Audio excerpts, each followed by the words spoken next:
મહેસાણા જિલ્લાના ખેરાલુ તાલુકાના મોટી હિરવાણી ગામે આજે મતદાનનો ઉત્સવ જોવા મળ્યો ત્યારે હિરવાણી પ્રાથમિક શાળાએ યોજાયેલ ચૂંટણીમાં 80%થી વધુ મતદાન નોંધાયું છે।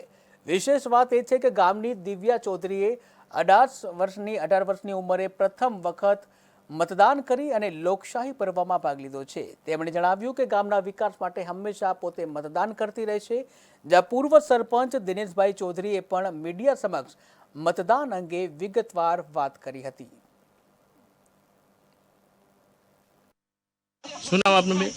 મારું નામ ચૌધરી દિયાબેન ચેતનભાઈ, ગામ મોટી હિરવાણી। મેં 18 વર્ષે પહેલી દાન મતદાન કર્યું છે અને ગામના વિકાસ માટે મેં મત આપ્યો છે। નામ આપનું? ચૌધરી દિનેશભાઈ દલજીભાઈ। શું કહેશો આજે ચૂંટણી યોજાઈ રહી છે? આજે અમારે 2200 છે અને આજે ગ્રામ પંચાયતની ચૂંટણી છે, એમાં ટોટલી 75% મતદાન થયું છે, શાંતિપૂર્ણ થયું છે। લોકોનો મતદાન કરવાનો ઉત્સાહ છે। પહેલી વાર બેલેટ આવ્યું છે હમણાં યુવાનોને